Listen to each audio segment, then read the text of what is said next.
하나님의 말씀은 빌립보서 1장 25절에서 27절 말씀까지입니다.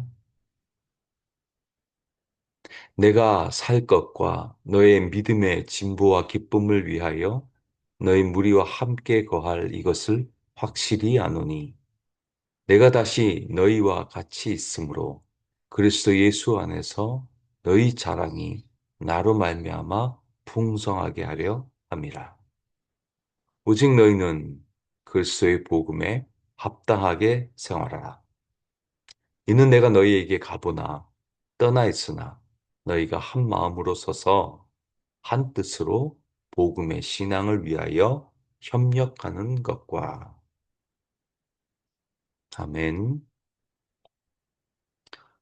사도 바울은 죽든지 살든지 예, 나에게 문제가 되지 않을 것을 언급하다가 결국 자신이 로마 감옥에서 석방되어 아, 빌립보 교회 사람들과 함께 하게 될 것을 확신합니다.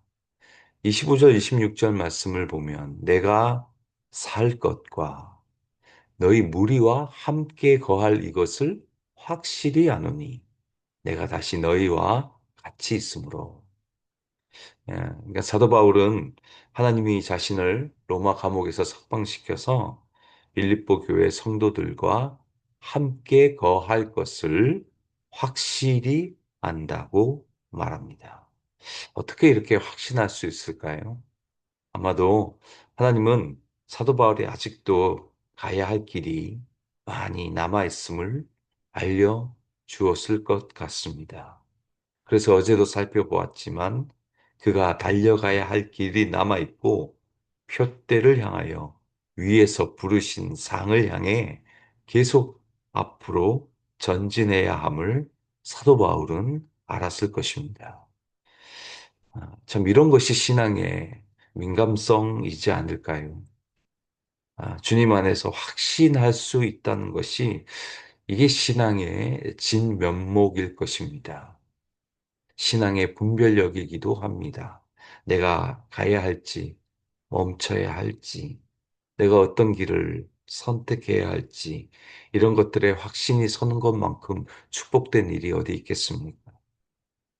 이런 것들을 확신할 수 있는 것이 결국은 우리의 기도와 우리의 말씀입니다. 기도도 하면서 또 말씀도 보면서 이 두 개가 균형을 이루어서 내가 어떤 것을 선택하고 어떤 것을 하지 말아야 되고 무엇을 아, 선택해야 할지 이런 것들이 우리의 신앙 속에서 점점 분명해져 나가는 것 같습니다. 많은 신앙의 또 연습도 필요한 것이 이런 부분이지 않을까 생각해 봅니다. 사도 바울은 옥중 여부, 생사 문제를 매듭 짓고 본격적으로 빌립보 교회를 향한 권면을 시작합니다. 빌립보서의 몸통 부분이 1장 27절부터 시작이 됩니다. 사도 바울이 제일 먼저 꺼낸 주제가 뭘까요? 우리 27절 말씀을 보시면 오직 너희는 그리스도의 복음에 합당하게 생활하라고 말합니다. 여기서 합당하게 생활하라라는 말은 원어를 보시면 그 뜻이 시민답게 살라라는 의미를 가지고 있습니다.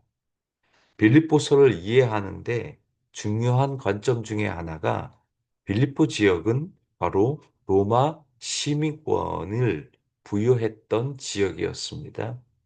그 당시 로마 시민권을 가지고 살아간다는 것 자체가 특권 중에 특권이었습니다. 다양한 혜택을 누렸습니다. 그래서 사도 바울 역시 로마 시민권을 가지고 있었고, 사도 바울은 태어나면서부터 로마 시민권을 가지고 있었습니다. 이런 것들이 얼마나 큰 특권인지 모릅니다. 빌립보 교회 성도들에게 사도 바울이 제일 먼저 언급한 주제가 너희들이 이 땅에 시민권자로서 살지 말고 천국 시민권자답게 복음을 위하여 합당하게 생활하라고 말합니다. 이 땅의 것들에 탐닉되어 사는 인생이 아니라 복음에 기초한 저 천국 시민권자로서 다른 가치관과 다른 생활 방식으로 살아가라고 제일 먼저 권면합니다. 여러분 동일하게 우리에게 주는 메시지 아니겠습니까? 우리가 이 땅에 살지만 한쪽 발은 이 땅에, 다른 한쪽 발은 저 천국에 걸쳐놓고 살아가는 자들입니다. 양쪽 두 발 다 이 땅에 놓고 살아가는 자들이 아님을 우리는 알아야 합니다. 이 땅이 우리가 사는 전부 인생의 전부가 아님을 우리는 언제나 명심하며 살아가야 합니다. 그래서 사도 바울이 빌립보서 3장 19절 20절에 이렇게 말합니다. 그들의 마침은 멸망이요 그들의 신은 배요 그 영광은 그들의 부끄러움에 있고 땅의 일을 생각하는 자라. 그러나 우리의 시민권은 하늘에 있는지라 거기로부터 구원하는 자 곧 주 예수 그리스도를 기다리노니. 땅의 일만 생각하는 자가 우리가 아니라고 말합니다. 우리의 시민권은 하늘에 있고 거기로부터 구원하는 자 예수 그리스도를 기다린다고 말합니다. 우리가 좀 더 넓은 시야를 가지고 있다면 얼마나 좋을까요? 정말 우리가 앞으로 가야 할 저 천국을 하나님이 조금만이라도 보여준다면 우리가 이 땅의 것을 위해서 살아가는 것이 아님을 조금만 더 우리가 알 수 있지 않을까요? 빌립보 교회 성도들의 특징은 로마 시민권에 대한 자부심이 강했던 것으로 보입니다. 그러니 사도 바울이 이 땅의 시민권만이 아니라 하늘 시민권이라는 개념을 가져와서 이들에게 제일 먼저 복음에 합당한 생활을 하라고 권면하는 것입니다. 사랑하는 성도 여러분, 저 천국 시민권자로 살아가시기 바랍니다. 구원하는 자, 곧 예수를 기다리며 살아가는 자가 저와 여러분입니다. 예수를 종국에는 만나기를 고대하며 살아가는 자가 저와 여러분입니다. 구원의 종착점이 그 천국이 되시기를 바랍니다. 우리의 인생의 종착점이 단지 우리의 무덤이 되지 않기를 바랍니다. 여러분의 인생 종착점이 지옥이 되지 않기를 바랍니다. 구원하는 자, 예수를 기다리며 그 예수를 고대하며 살아가시는 저 여러분이 되시기를 축원드립니다. 그럼 복음에 합당하게 생활하고 저 천국 시민권자로 살아가는 구체적인 방법이 뭘까요? 사도 바울은 부연 설명합니다.